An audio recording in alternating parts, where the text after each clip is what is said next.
I think everybody wants three things in life. I think they want success, however they define it. I think they want to be satisfied, so they want satisfaction. And the third S is we want service. We want to be of service to people. Because I think deep down inside, everybody wants to make a difference and be of service.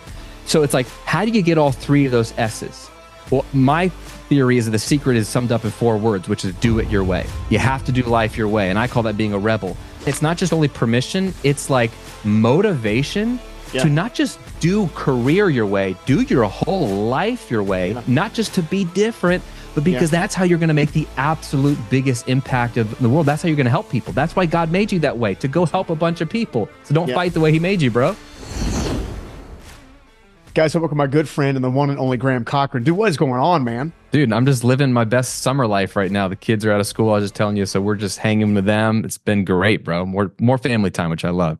Dude, I love it. Well, speaking of family, I know part of your story was, kind of hitting rock bottom a little bit and then basically building a bit of a digital empire, by kind of following your own way and your own set of rules, if you will. I'm curious to know, did you have to fight a lot of, naysayers, family, friends, and kind of saying, hey, don't do this, you should do that kind of concept? And kind of what did that look like for you? Yeah, man. I mean, in 2009, we moved to Tampa, my wife and I, and we were coming down here with some friends to start a church. And it was like, I was going to be the volunteer worship leader at the church. And so we're all like, hey, we're young. We'll just quit our jobs. We'll move across the country. We'll find new jobs in the middle of a global crisis and it'll be fine. It'll be fine. And so the order of events was real simple. It was, we moved, I got a job, I bought a house. Our first daughter was born. And then I lost my job, which is usually not the order you want to do it. Yeah. And I had lost 2 jobs during 10 months, one in Virginia where we came from, and then the one here in Tampa when we moved. And so that's when I was unemployed. We had some savings. I was unemployed I've still been unemployed. That was 2009. So it's been a while. Yeah. But as the money was running out, right, the question was, am I going to look for another job? And I had this crazy idea. I thought, I would start a business, even though I was scared out of my mind. I didn't know a single entrepreneur, but I had this feeling that God was saying, hey, now's the time to try something creative.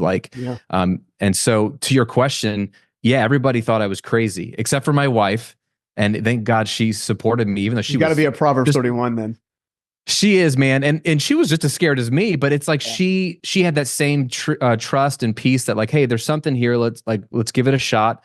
But it was like those holidays, and when you're seeing your in-laws, seeing my grandfather-in-law, like Shay's grandfather, he lived down here, and he'd be like, "Are you getting a job? Are you taking care of my granddaughter?"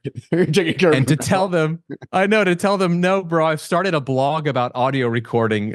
He's like, "Well, how's that going to make money?" I was like, "I don't know. I'm trying to figure it out." So yeah, man, it was hard. I felt very lonely because I didn't have a lot of confidence and belief in myself because I'd never done it before, and nobody else did either.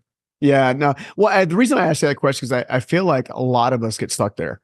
And I know one of the things that you've basically dedicated your life to now is helping people, create businesses, digital businesses from scratch, giving them the insights, helping them understand platforms and the use of the platforms and how communities can get built. And, I heard a recent show you did talking about, I think it was Pat Flynn that that was on about, digital economy's dead, and you were like, no, heck no, it's not dead. Like, I did really well last week, and it's just a matter of building it right and building it with structure and intensity. And more importantly, I think this reoccurring theme, and I'm so excited about this new book you got coming out, Rebel, man. I'm like stoked. I've got my pre-orders in. I'm waiting. Thank you, man. I'm waiting. Although I think we need to add one thing under for bulk book buys on the landing page. I'm just putting that out there. But I'm super excited because there is a truth about following it your own way. And I know you referenced Jesus a couple times in our conversations and in the content I've heard you produce. Like, help me understand the concept behind Rebel and why you've seen it being the Rebel be so effective for people who are redesigning their life or building digital businesses, or kind of what led you to all this? Yeah, man. Well, I think the reason most people are frustrated in life, outside of the things that are outside of our control, I think half of the reason, at least, of why we're frustrated in life is because we're living out of alignment with the way we're designed and wired. And it's really easy to do that, right? Because there's a lot of pressures externally and internally to conform, to do what everyone else is doing. And the way I imagine it is like a river or a stream, and it's flowing, and that's a current of conformity. And like we're in the stream, and if you don't do anything, you're moving somewhere, and you're moving where everyone else is going. You're going to parent the way they parent. You're going to spend your money the way they spend their money. You're going to think about the way you manage your time in your business or whatever. It's all going to look the same because you're flowing that direction. And that makes sense because like it takes effort to swim upstream, to be different. And most of us don't have the energy. I mean, like we're exhausted. Like if you're just trying to scrape by, you're exhausted. And I think we abdicate our decision making just out of necessity. Like, well, how do they do it? What is she doing? How does he run his business? Is that what you do on social media? Is that what marriage is supposed to look like? Okay, I guess. And so unless you're really, really deep into the personal development space and really carve out time for deep inner work, and most people, even if they want to, don't, I think we're all going to start to look the same. And that's why we're frustrated. So I think of it, Stephen, as like, is a stupid analogy, but it makes sense to me and it works, which is in my kitchen, I have an espresso maker, like an automatic espresso maker where you pour the beans in the top, it grinds it up, and it spits out a cappuccino or macchiato, Americano, espresso, whatever you need. Next to it, I have a blender, and my wife uses it to make green juice and smoothies and all the healthy stuff. It's as if my espresso maker were looking at the blender and saying, I want to make a smoothie. Yeah, like I could make a smoothie, right? Like everybody loves smoothies. I'm just like the blender. We're the same, right? We both have a hole in the top where you put food in. We both have a blade that chops it up. Like, come on, why can't I do this? Let me do this thing. And yet you and I both know, right? If we put frozen strawberries and bananas and protein powder and almond milk at the top of my espresso maker, hit the button, right? At best, what's going to come out of this machine is going to taste disgusting. And at worst, the machine's going to break. And I think that's how we're living our lives. I think at best, when we're looking at everyone else and trying to like, is this how life's supposed to look? At best, what comes out just doesn't work. But at worst, we're breaking. And a lot of us are breaking right now. So Rebel is really all about alignment. It's about figuring out who the heck you are. And the language there is real simple. Is like everyone's going one way. So to figure out who you are, you got to be a rebel. You got to go a different direction. You got to bring your full, truest self to the table. And you got to figure that out first. That's why the subtitle is Find Yourself by Not Following the Crowd. Once you find yourself, then you can start to show up in all areas of life the way I think God wired you. And that's when the frustrations really melt away and you can start to feel like, this is the way life's supposed to be for me, uniquely. Dude, that's so good. You know, I quoted this stat before on my show before, and I think it was 2019. Time Magazine joined together did a Harris poll, and they found out that 70% of the people responded. Basically, they were living an unfulfilled life. I mean, there's a lot of data there, but if you want to kind of dig into it, and of the 30% that they surveyed that said, "No, dude, I love life. Life's amazing." You know, they were doing things that they absolutely loved doing that was in complete congruence with who they are. You know, and I've always said, just like you said in the simplest forms, like, you know, a lot of times the reason life is not fulfilling is because we're living someone else's life. You know, painters being attorneys and attorneys aren't being painters, and, you know, digital creators aren't being, and sometimes I also think there's a discovery process, which I'm really excited because I know you also share this belief with me. If we're trying to move people from incongruence to alignment and complete congruence so they can really figure out who they are, why they're here, and what to do about it. You know, what is a few of the first steps? I know we can't touch on the entirety of the book, but what are some of the things you talk about? Yeah, absolutely, dude. And that stat is staggering. I've heard very similar things. Yeah, so in the book, I walk through a process I call the Rebel Framework. It's just an acronym, the word Rebel, REBEL, five steps. And it's kind of like a coaching session in a book. So, you know, if you do the whole book, you'll have the most transformation. But even if you just did one letter of the Rebel Framework, like you're going to have deeper insight to yourself. And my premise is that the better you know yourself, the better you can start to design life around the way you actually are, not the way you wish you were. And you are who you are. And that's the way God made you. And it's strategic to make a big impact on the world, right? So the R in Rebel and where we start is resolve to dream again. And this is a big piece. So like, and some people wig out when you hear the word dream. And I was one of those people. So I understand if you're like, dreaming, that sounds stupid. And I say in the book, like, dreaming isn't foolish. It's actually foundational to who you are. I believe that the dreams we have, and if you don't like the language dream, desire, hope, want, things you want to be, vision, aspiration. Yeah. And any of those words work. I believe that dreams are giant clues as to the way we're wired. So the first thing we have to do is ask the question, what do we want?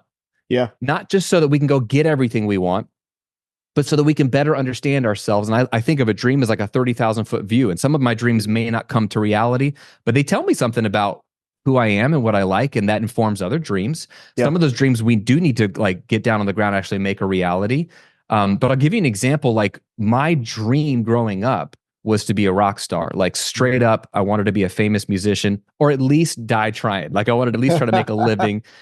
Because I was a music guy. I knew I wouldn't fit a traditional job. I just was a creative. So I was a theater kid. I was in musicals. I was on stage. Yeah. I was writing like comedy songs of like popular songs for my school. Like I was always just the performer guy. Yeah. And so I made a run at it, Stephen, in college, where I had a mentor who really believed in my songs. He's like, bro, let's give a shot at this. Let's get a producer out of Nashville. Let's make a record. I'll pull out any of my old like label contacts and let's make a run at it. So I made an album and I'm really pursuing it. Long story short, my goal was to sign a record deal by my senior year of college, because I was engaged to be married to Shay at the time. We met really young, dated through college. And so I needed some advance money. Yeah. And so when I was starting to hear back from the labels, it was like, no, not interested. Or I was being offered these development deals, which was like, hey, we like what you're doing. We'll sign you, but there's no advance money. We'll just sort of see what you do. And then we'll put fuel on the fire if we think you're doing great stuff. And I was like, I need a job. Like I need money. So when I saw that there was no real opportunities actually happening, I had to make a decision. And I came to what I call in the book, the identity crisis intersection. Mm-hmm. And Stephen, maybe you've been at this because I know your story is crazy. 1,000%. Yeah. Yeah. Or like you have a dream, and everyone's been here at some point. You have a dream, and that dream might be like, for me, it was like a career dream. I want to be a rock star. Mm-hmm. It might be a financial dream. I want to buy a house. It might be a relationship dream. I want to get married or have a kid. And then that dream dies for whatever reason. So either you had the dream and it slipped away, or you didn't quite get the dream, like me with the rock star thing. But at some point you realize that dream is not happening, or it's gone, or the marriage ends, or you lose the child, or the business fails, or you go bankrupt, or whatever. Mm-hmm. Devastating. This is a really tender spot for people because, and I call it the identity crisis intersection, because when your dream dies, part of you dies with it. Yep. Because our dreams aren't just these external things, right? They're part of who we are. That's why it's so painful. And that's why it's also so wonderful when a dream comes true, because it's part of who we are. It's not all of who we are. Yeah. It's not our identity, but it's connected. So when you're at this point, dream dies, you are at like a fork in the road is the way I imagine it. You have like two choices. You can either go left, and that is the path of conformity. Like, okay, forget dreaming. That was stupid. I'm not doing that again. I'm just going to put my head down and be a good person and pay my taxes and just be content like everybody else, like they say I should. That was me. When the rockstar thing didn't happen, I was like genuinely shocked. Not that I was arrogant, but my whole life was pointing to this moment. Like, this is going to happen. This is the only thing I'm good at, you know? And it didn't happen. And I was like, wow, I told everybody I was going to do this. And they kept asking me, how's it going? Have you gotten the record deal? And I was so embarrassed and ashamed and like confused, and I was angry at God. I had a lot of just weird emotions. So I put my head down for 4 years and just floated. I mean, I got a job and took care of my wife, but I was really unhappy. That's one choice. And a lot of times with a relationship, if you had a divorce or a person walk out on you, like, that's it. I'm not doing that again. I'm not getting married again. I'm not entering a relationship again. It's just too painful, right? So we conform. That's a choice. You could take that choice. I took that choice. But you have another choice. Yeah. And that is you can dream again. Yeah. You could dream again. And that means either pursue the same dream 100th time, 1,000th time, or look for another dream or another version of the dream. Mm-hmm. And Stephen, that's what happened to me in 2009, 2010, when I started my first business. I didn't really know what I was doing, but I got into a music related business, teaching everything I know about music, helping musicians, helping my own music. And it's almost like a back door into the music industry. And I ended up being one of the most influential people online in the music industry, and met some of my heroes, but not the way I thought. It was this back door. And I was still performing and creating and non-traditional work, and made way more money than being a musician, so it was way better in the end. But I learned that I could dream something new, and that's turned into newer dreams, to be a business coach and now to be an author and speaker. It's just like, oh, it's so much more fulfilling to dream again than to just conform. And that's a big thing I try to get people to do in that resolve to dream again part. Dude, I absolutely love all of that. You know, my brain was like going so many different directions. The first of which I think is, I want to give the audience permission to be in that funky monkey middle. Yeah. right? Where it's not clicking, you're unsure, you know, only because I actually feel like that's part of the process. That's part of the discovery process is to get so uncomfortable that you're forced to kind of quote unquote get comfortable with the new, right? And you've heard the uncomfortable, comfortable thing many times, I'm sure. The other thing too that I think is really interesting, and this is what I love about you and the work you've been doing, and now the work you're doing with Rebel, is in every single aspect that you're doing, even including the story you just shared. You're basically taking this. If you got to the two lanes less traveled, right? You got the lanes that takes you further away from your dreams and aspirations, and the lanes that take you closer, right? Rebel and all the work you're doing is building a bridge. So if you're in the middle of that funky place and you know you've been stuck, you know you've been uncertain, you know you're not measuring up to your dreams and aspirations. Here's a book, here's a guy, here's some resources to help you get there. And what I'm also really excited about is with Rebel, you went, and of course I went into pre-order, so I got me some bonuses coming my way. But our mutual friend John Gordon, I know you guys work together on some projects and stuff like that go alongside the book. And the one thing that I love about the entirety of that process of recognizing where you are, being okay with it. So you're not letting guilt and shame and condemnation really seep into your heart, because it's very easy to get stuck there. Because to your point, I feel like people get stuck. I know I did for really two reasons. One was lack of focus. I just got so busy with life. I wasn't paying attention. That's one of the reasons even today I have a bit of a dream board just to put stuff up there, to kind of have it there, just to kind of keep it top of mind. So I don't let life get in the way too much.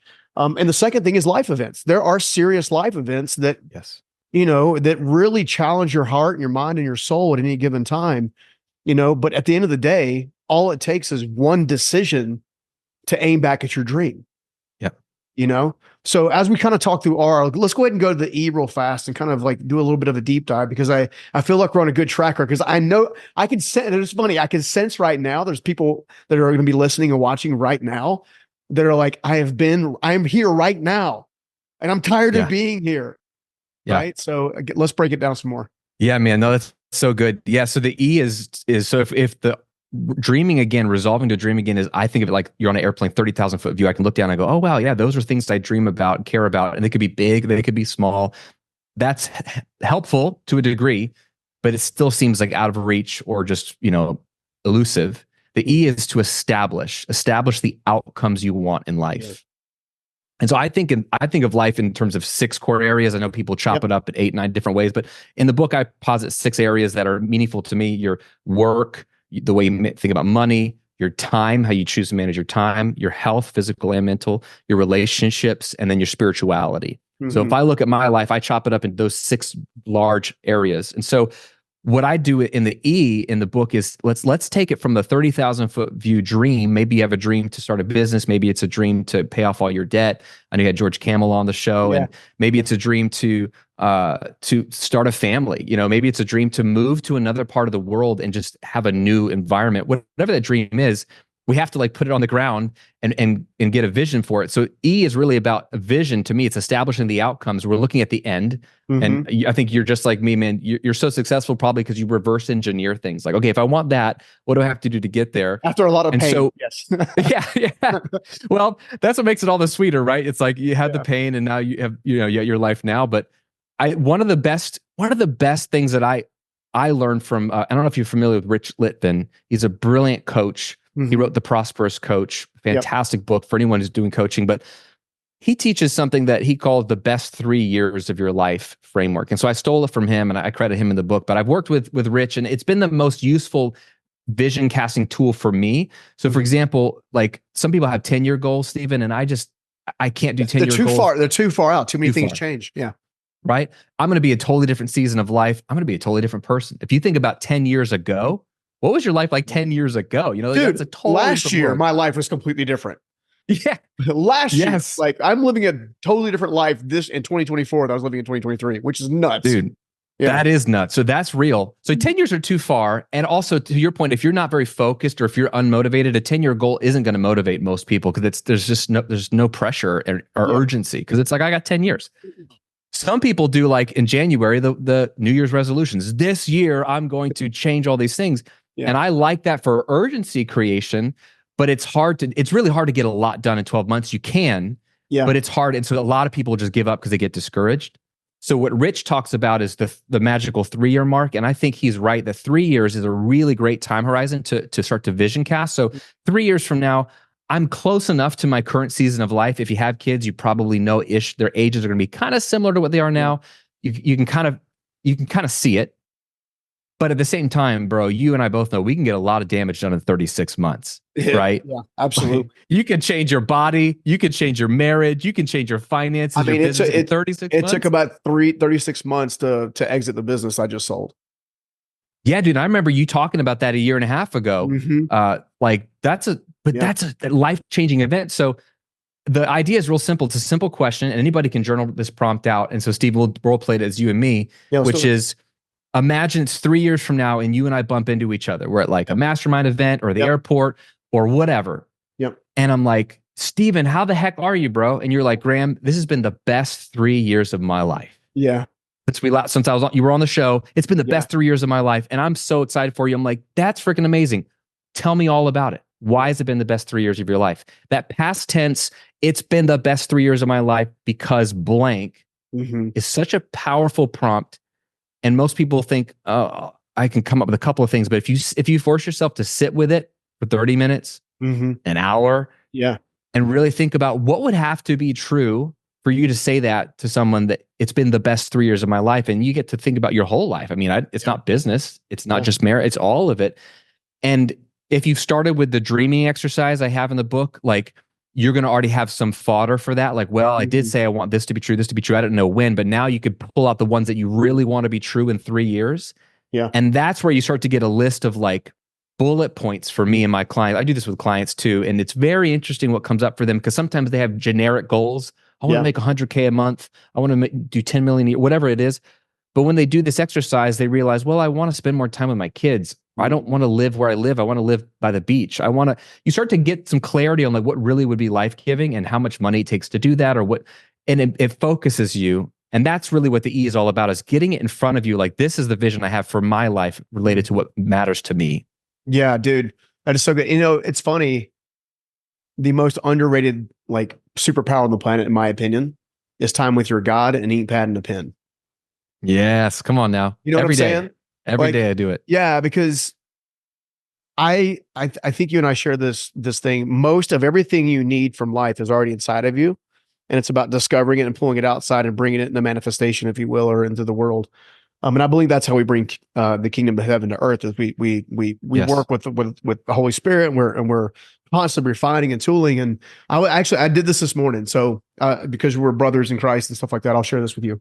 I haven't been far from God at all, by stretch of means, but I haven't been communicating as much as I had been for probably the last several months, maybe because I'm the exit and kind of, just kind of retooling life and moving across the country and all these things. Yeah. Right. But I sat down this morning before I went into the gym. We have a local gym here in Utah called Vasa. It's a major gym chain, for the record, it's a really nice gym. But before I went in there, I was like, Lord, I just want to make sure I'm still in your will. Like, make sure the choices I'm making are what you want me to make, making sure the path that I'm on is what the desire for your heart. Cause to your point, there's a lot of things we could be doing, can do. Yes. Most of us are not paying attention to ROT, AKA return on time. We're investing. I've shared this before on the show. My oldest boy, in North Carolina, is, the one thing, this is a life-changing principle with me. It's changed how I conduct my life now in general. And he would say he's very pleased with the fact that he had the boldness and courage to say this, and two, that I did something with it. And he said this, he said, the greatest gift you can ever give us is to be more present when you're present. Wow. Think about that. That's a return on time. Yep. And it caused me to shift that, people don't care about the quality of time. They care about, the quantity of time. They care about the quality of time. Yeah. So shifted things, right? So if you're asking me that same 3-year vision, I'm going to say, you know what? It's been amazing, because I've finally got through my thick skull that family is important to me. And, so me and the boys and Chas and her boys, we're all going out, and we're going on a family vacation, and once a year annual, like a big giant family reunion. I've managed to help now 15 thought leaders create monetized businesses for themselves. They're making a massive impact. Right. My relationship with God is super dialed in and super tight. Those would be the types of things that would be in my heart, my mind. Now, 3 years ago, it would have been, no, I gotta exit this business. I know I need to spend more time with my family. I'm trying to figure that out. I'm always under duress and stress because of that. So I like the fact of setting the outcomes. Are you someone who also believes in, once you set the outcomes, that you put them in some place where you have to review them on a regular basis? Yeah, exactly. So I call this setting up stones of remembrance in the book. So it's a lot like when the Israelites are crossing over the Jordan River. They've finally been in the wilderness. If you read your Bible, right, like they were circling around the wilderness for 40 years. They finally get to the promised land. And so Moses has died. And so Joshua is now the leader. And there's this beautiful moment where they cross over the Jordan River and he says, hey, I want you guys to get 12 stones out of the Jordan River, one to represent each of the 12 tribes of Israel. And we're going to keep these as stones of remembrance. So that when your kids who never wandered through the desert or don't remember it say, what the heck are these stones about, Dad? You can say, you know what? These stones represent when God brought us out of the wilderness and we crossed over the Jordan River into this land he promised. It's a remembrance of the vision we had for God's faithfulness and his provision in the promised land. So I call it setting up stones of remembrance because that makes sense to me visually, but it can be literally like you're talking about your dreams on your board. It can be sticky notes. Sometimes I'll even have, Stephen, like a sticky note on my computer that's not just the 3-year vision, but it's when I've drilled it down to my day-to-day vision, like what will create that 3-year vision.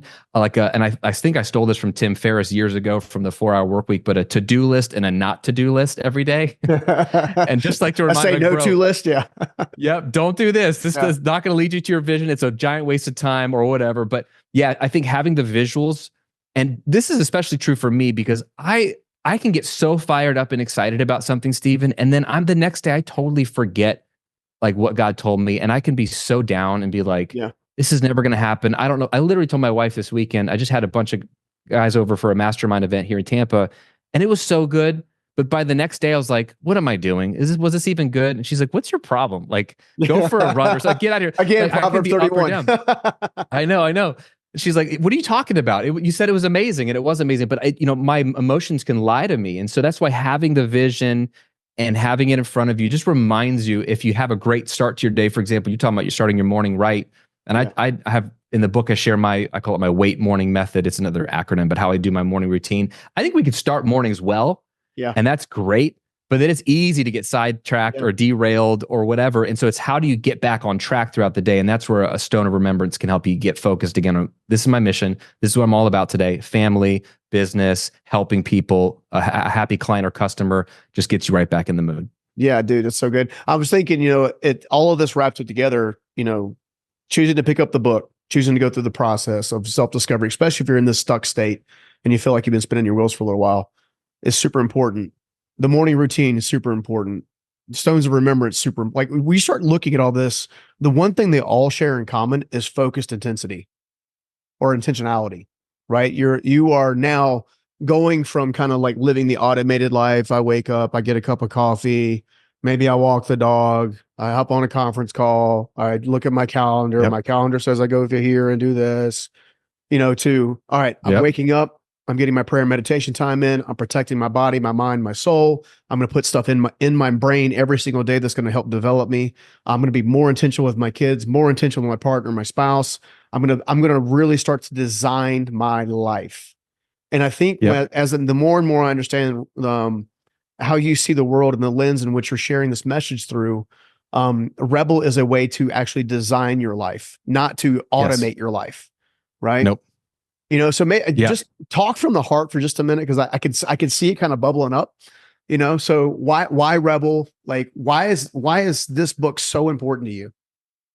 Yeah, man. So you mentioned John Gordon. Mm-hmm. I spent a day with John because I thought I was going to ask him for advice on like being a great speaker. Like, show me, tell.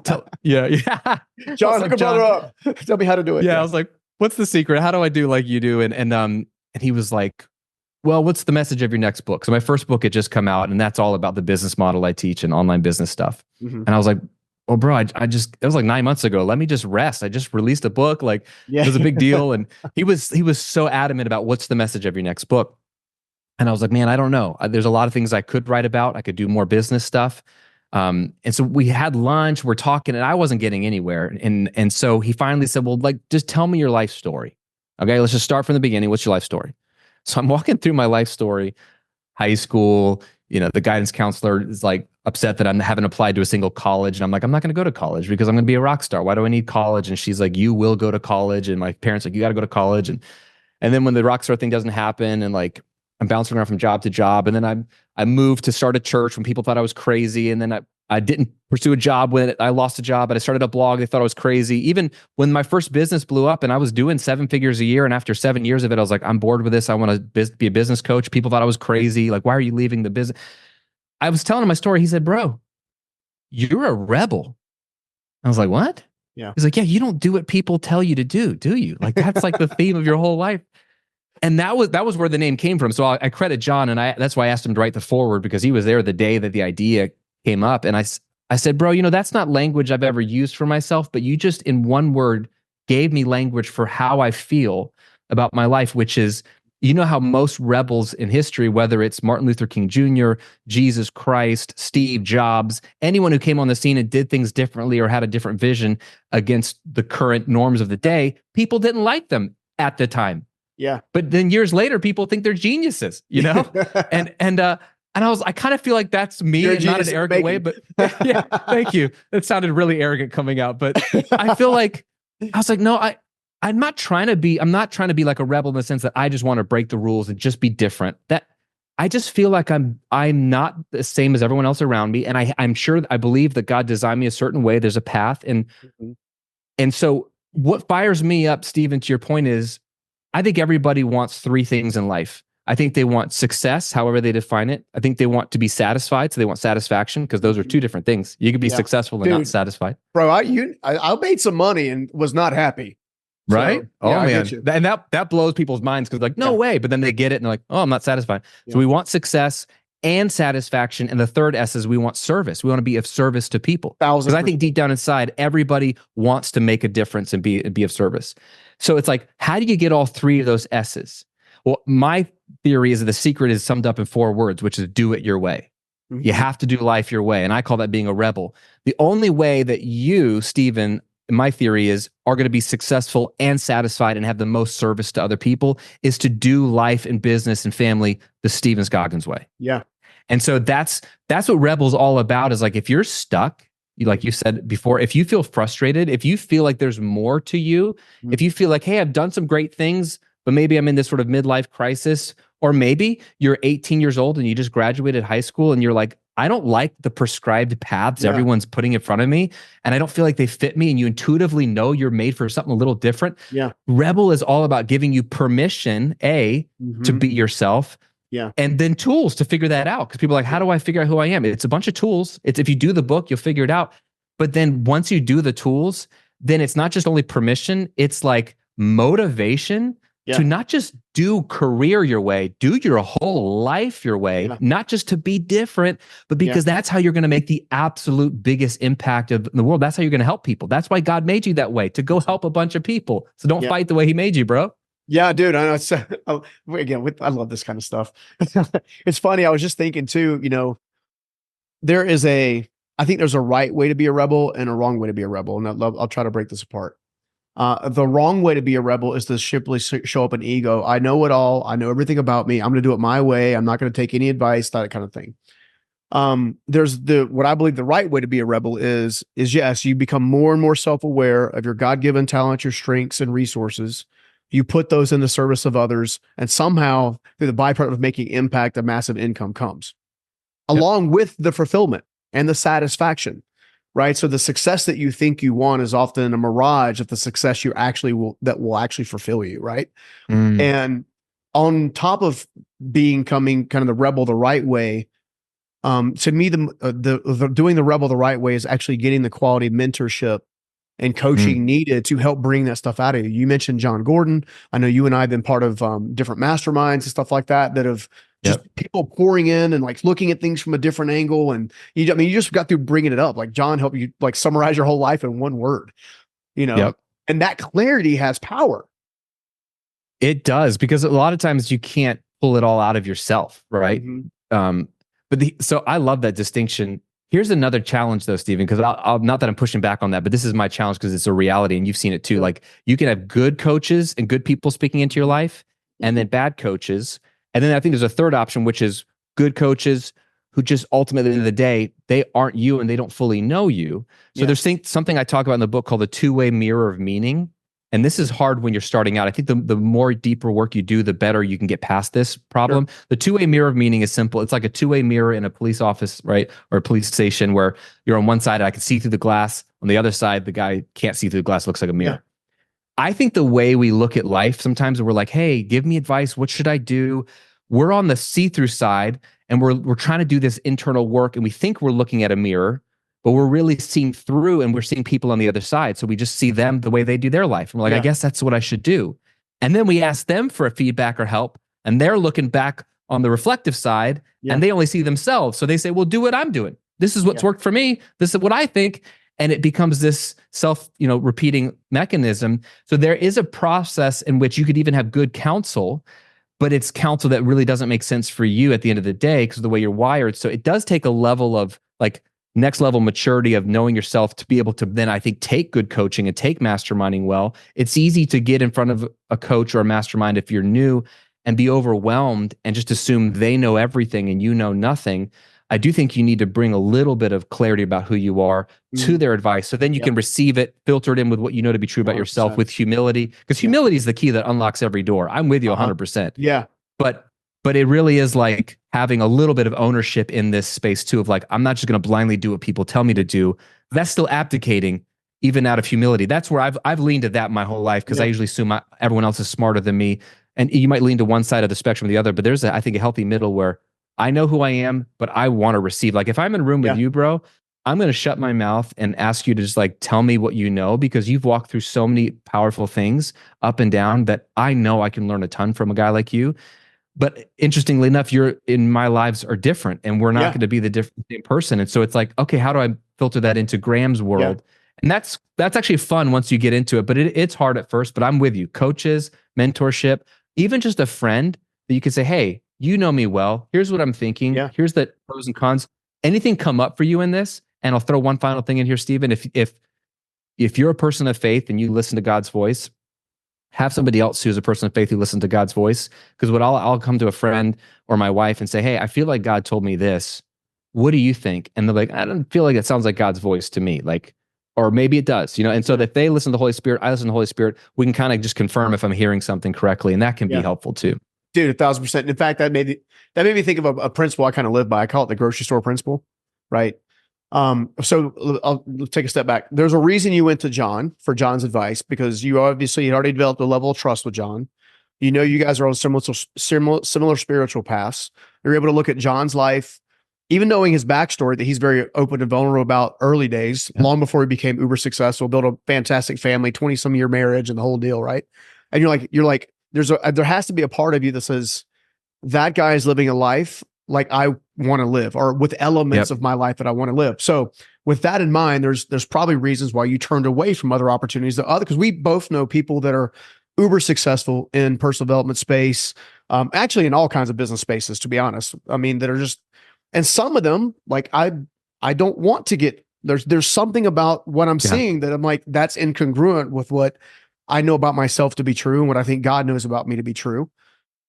So I kind of look at the grocery store shelf, meaning at any point in time, you're walking down the aisles to the left and to the right. You got cereal on one side, oatmeal down at the bottom. You got crackers and cookies and all this kind of stuff. And at any point in life, like you're ready for different nutrients, so to speak. So let's say you pick a jar off the shelf and you pull it down, you're looking at the label and it's like, I don't know, Jane Doe. And you're like, Jane Doe, she's got a lot of things I like, but there's enough incongruence where I don't know if this makes sense. I'm gonna put it back on the shelf. And you look over to the side, like, oh, John Gordon, man, he's, wow, uber successful entrepreneur, uber successful author, uber successful speaker, one of the most humble and gifted men I know on the planet. He cares deeply about God. He cares deeply about his faith. He cares deeply about his, you see what I'm saying? So therefore, and then John, pours into you however he shares. And I know John well enough to know, and you know this as well. John's is more than happy to ping pong. John learns every day from everyone. Yep. Which I think is a great principle for all of us. But then you can say, okay, well, John gave me these 5 or 6 things that I've got. Like, and he says, I want you to kind of work on or consider these. And he uses words like explore, consider, discover, right? Consider these things.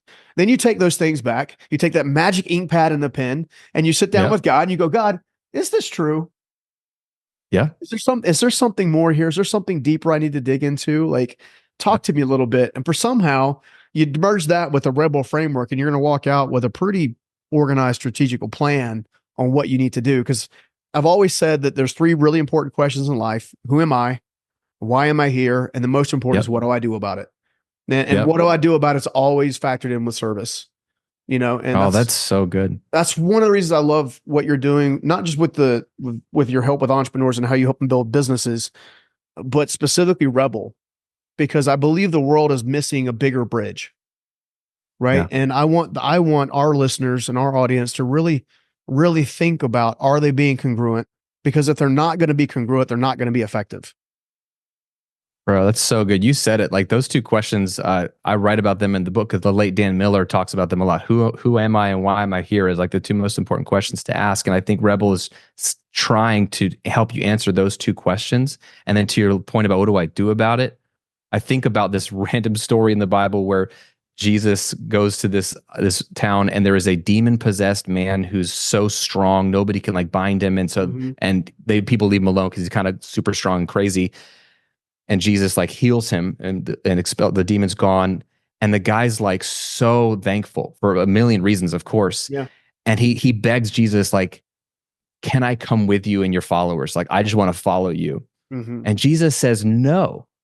He says no, bro. And instead he says, go back home to, I think, the Decapolis, the 10 cities where you're from, and tell them everything that God did for you. And this is what I believe the premise at the end of Rebel we're supposed to do. If you do all the stuff in Rebel, if you find yourself, who am I? Why am I here? And like you're creating your values and all these beautiful things we do in the book, and you're doing an inner story audit and all these cool things we unpack. What's the purpose? The purpose isn't just so you just go live your best life. Yeah. The purpose is actually so you go back to the life that you're from, to the family, to your customers, to your community, wherever you are, but you bring your truest self back to them. Yeah. Right? Like they need the real you to come out and play, not fake you, not the impressive you, not the insecure you that you cover up with different things.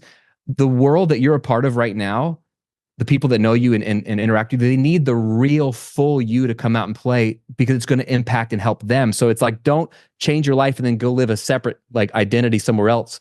It's really going back to where God already had you and being that full truest version of yourself. And that's when other people's lives are changed as well. Dude. Again, we could talk for hours, man. In fact, we probably should hang out more often, to be honest. All right. Well, look, I got to wrap the show up. I don't have a choice. Time's getting close, but where can anybody find more about the book? And would you mind explaining a few of the extra bonuses so people are aware of it? Because again, guys, Graham is good people with great insight. I'm sorry, he's great people, great insights, and he's connected to he is connected to God and source in a way that is special. And out of that, you can trust the wisdom that's coming from his mouth and his written word. So where can everybody find out more about the book and all the bonuses come with it? Yeah, thank you, man. The book's at therebelbook.com. Or you could buy it wherever you want, but bring your receipt either way to therebelbook.com, enter it there. I've got $300 worth of bonuses for you, including we did a whole masterclass with John Gordon where I teach you through the whole book. There's a Rebel journal that you can download, which what I did is took the 5 biggest exercises from the book, pulled them into a journal that you can work on right now and actually start to do some of the work, the coaching work from the book before the book comes out. There's a 30-day Rebel challenge, which is like 30 days of email coaching for me that kind of drips through and like teaches you principles of the book. You can fire that off whenever you're ready. And then I've got the Rebel community there as well, whereas as we get closer to book launch, I'm doing a lot more Q&As and hanging out in there. So all of that's for free if you pre-order the book and bring it to therebelbook.com. Dude, I love it. And you can find Graham everywhere Graham is sold, so to speak. Seriously, no, Graham's got a fantastic YouTube presence. Has been teaching entrepreneurs for a long time. He's probably one of the greatest wizards when it comes to understanding Kajabi, which is a fantastic platform that I personally use for my own courses and whatnot. And yeah, dude, thank you so much for coming on, man. I really appreciate you. And I love you, brother. And I wish you nothing but absolute success with the book and helping me change lives in the world. Thank you, Stephen. Appreciate you, man. All right. Take care, everybody. See ya. I hope you liked that video. And if you did, make sure you check out this next video right here. In 2008, I launched a business. 2.5 years later, I found myself filing Chapter 7 bankruptcy for $2.2 million. Wow. And the reason for that is I did all kinds of things to impress others.